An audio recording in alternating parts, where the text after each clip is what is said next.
Berusia 2 tahun nekat merayap di atas genting rumahnya di kawasan Praia, Lombok Tengah, Nusa Tenggara Barat. Video itu viral hingga membuat warga histeris khawatir bayi terjatuh. Warga panik dan histeris saat melihat seorang anak laki-laki berusia 2 tahun nekat merangkak di atas genting rumahnya di Kelurahan Gonjak, Praia, Kabupaten Lombok Tengah, Nusa Tenggara Barat. Meski warga khawatir dan terus berteriak, sang bayi nampak tenang dan terus merangkak naik. Kejadian ini terjadi pada hari Selasa lalu di mana sang ibu tengah berada di kamar mandi. Orang tua baru tahu setelah tetangga berteriak dan menemukan bayinya sudah berada di atas genting. Menurut warga, bayi naik melalui kandang ayam yang menempel dengan rumahnya. Sebelumnya bayi tengah bermain di sekitar rumah tanpa pengawasan orang tua. Sejumlah warga kemudian melakukan penyelamatan dan menenangkan bayi hingga bisa diturunkan dengan selamat. Tidak terima rekan perempuan mereka dianiaya seorang penumpang, ratusan ojek online di Makassar langsung mengepung rumah pelaku. Polisi yang berusaha mengevakuasi korban sampai kewalahan hingga mobil patroli ikut rusak akibat main hakim massa di lokasi.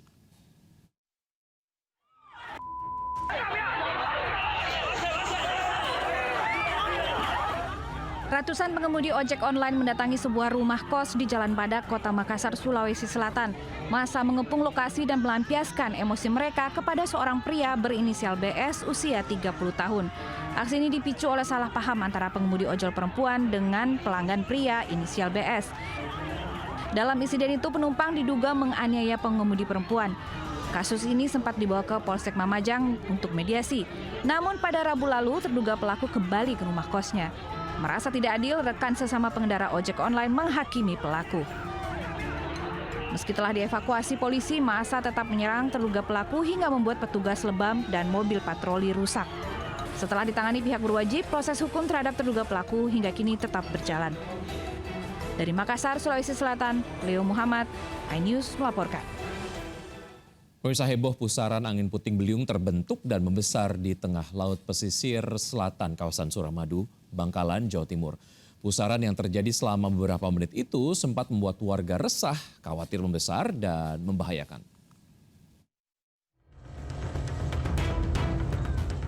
Pusaran angin puting beliung terekam warga saat terbentuk di perairan kawasan Suramadu, Bangkalan.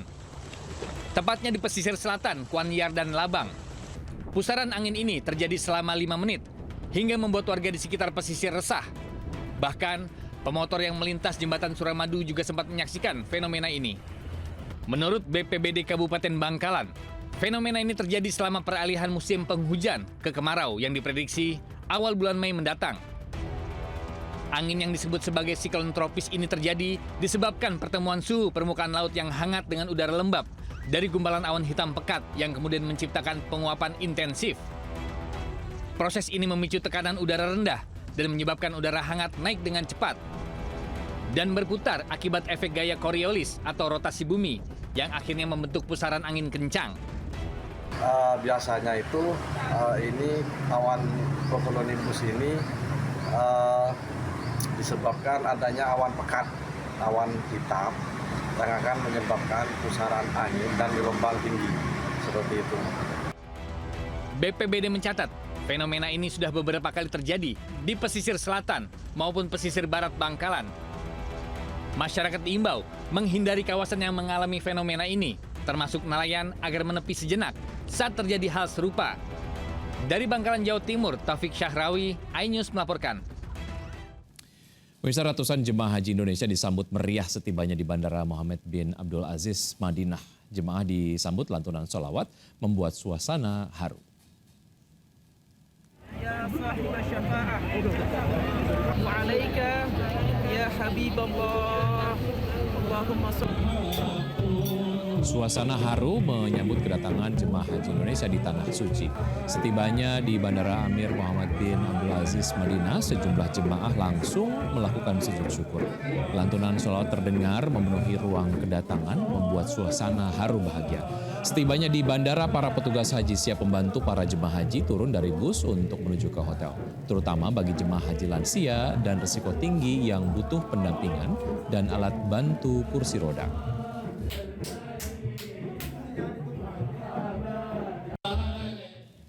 Ya, 18 kloter jemaah haji Indonesia telah tiba di Madinah. Bagaimana kondisi seluruh jemaah? Kita bergabung dengan Eti Juwitasari di Bandara Muhammad bin Abdul Aziz di Madinah. Halo Eti, apa kabar? Assalamualaikum. Total hingga hari ini berapa jumlah jemaah haji yang telah tiba di Madinah dan bagaimana kondisi mereka saat ini? Terus saja berdatangan para jamaah haji asal Indonesia. Hingga kini pukul 7.40 waktu Arab Saudi, sudah ada 18 kloter yang tiba di Bandara Amma Madinah ini. Rencananya untuk hari ini ada sekitar 17 kloter dengan jumlah jemaah 6.730 jemaah yang akan tiba di Bandara Amir Muhammad bin Abdul Aziz Madinah Arab Saudi. Nah, jadi kalau di Bandara Amma Madinah ini akan terbagi menjadi 4 kedatangan. Para jemaah haji bisa melalui jalur fast track, jalur haji terminal, dan jalur zero, dan ada satu jalur lainnya. Jikalau di haji-haji reguler ini, haji yang turun di haji terminal akan melalui ruangan-ruangan, akan melewati ruangan-ruangan yang dinamakan keong.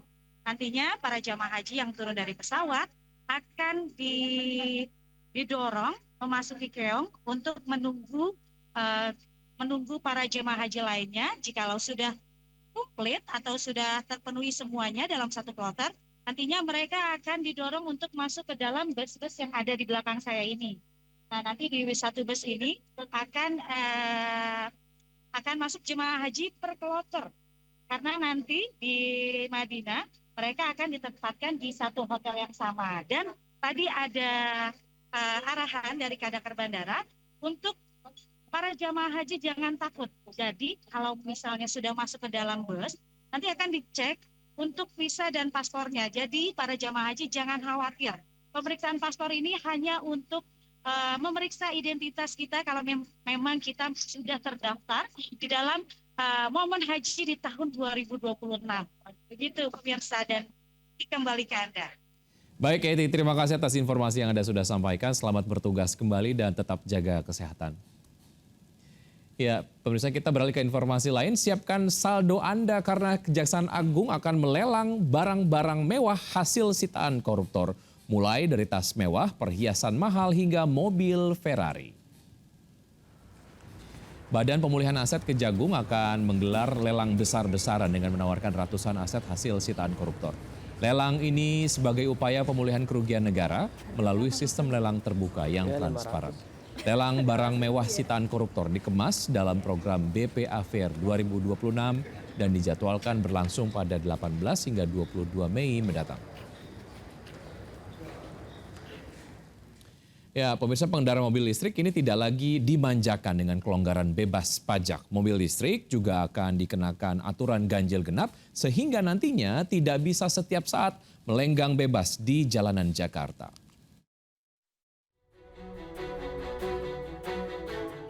Masa bulan madu bagi kendaraan listrik berakhir. Melalui peraturan Menteri Dalam Negeri terbaru, kendaraan listrik baik mobil maupun motor tidak lagi menikmati bebas pajak.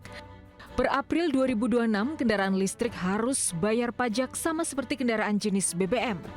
Kelonggaran pajak masih bisa diberikan, tapi jika ada kebijakan khusus dari pemerintah daerah masing-masing. Selain tidak kebal pajak, kendaraan listrik juga tidak lagi bisa melenggang bebas di jalanan Jakarta setiap saat. Gubernur Jakarta Pramono Anung menyatakan tengah mengkaji aturan ganjil genap bagi kendaraan listrik. Karena kendaraan listrik ini kan dapat fasilitas ganjil genap, pajaknya 0%, dan tentunya pemerintah di Jakarta melihat setelah adanya Permendagri ini kami akan mengambil keputusan mengenai kendaraan listrik di Jakarta. Ditopang banyak subsidi pajak, industri mobil listrik tanah air melesat dalam 2 tahun terakhir. 3 bulan pertama tahun ini, penjualan mobil listrik mencapai 33.150 unit, melonjak 95,9%.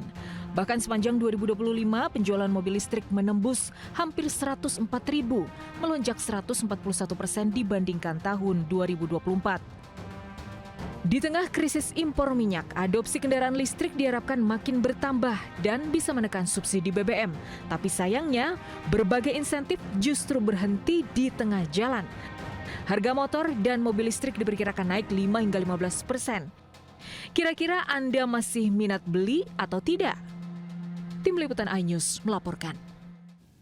Ya, pemirsa, perang Timur Tengah membuat dunia ketar-ketir soal harga BBM yang bisa naik sewaktu-waktu. Masyarakat pun makin melirik kendaraan listrik, tapi tidak harus beli baru karena kendaraan BBM Anda bisa disulap menjadi kendaraan listrik. Caranya bagaimana? Yasmin Atania punya informasinya untuk Anda.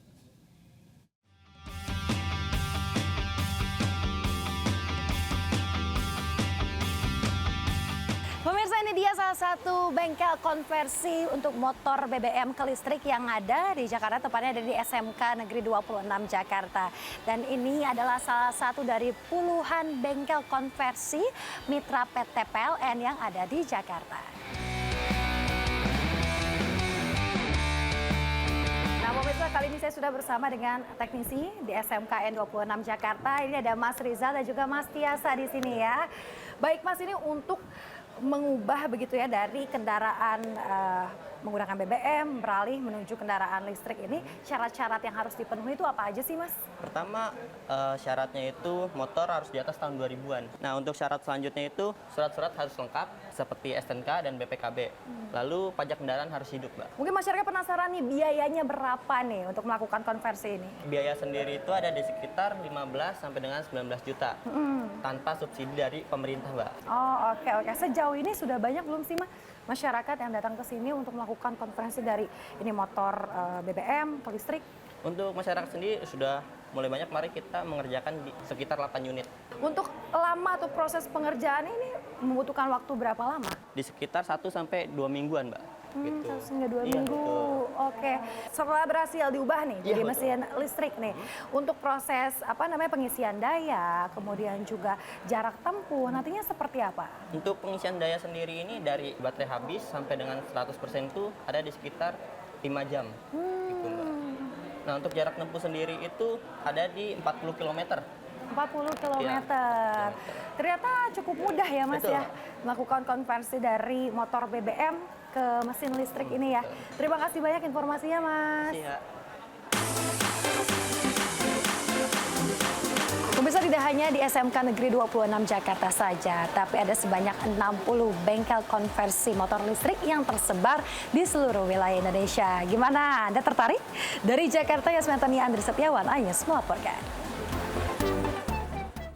Ya, pemirsa, tidak ada yang tidak mungkin jika Allah berkehendak. Seorang nenek penjual sayur berusia 85 tahun bisa berhaji tahun ini dengan waktu tunggu hanya 5 tahun saja. Tak butuh rumus menabung yang rumit, sang nenek bisa mendaftar haji hanya dengan mengumpulkan uang koin di bawah kasur tempat tidurnya.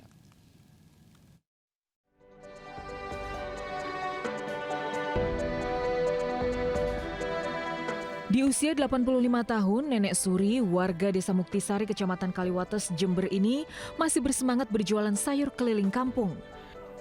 Rupiah demi rupiah dikumpulkan setiap hari di dalam kaleng di bawah kasur tempat tidurnya selama belasan tahun. Hingga akhirnya di tahun 2021, uang tabungannya terkumpul 27 juta rupiah dan cukup untuk mendaftar haji.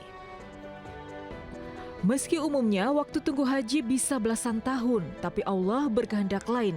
Hanya butuh waktu 5 tahun, Nenek Suri bisa berangkat haji tahun ini dengan kuota tambahan. Haru bahagia, sang nenek yang tidak fasih berbahasa Indonesia ini kini bersiap menjadi tamu Allah. Dibantu anaknya, Nenek Suri sudah mengemas pakaian ihram dan surat-surat penting lainnya.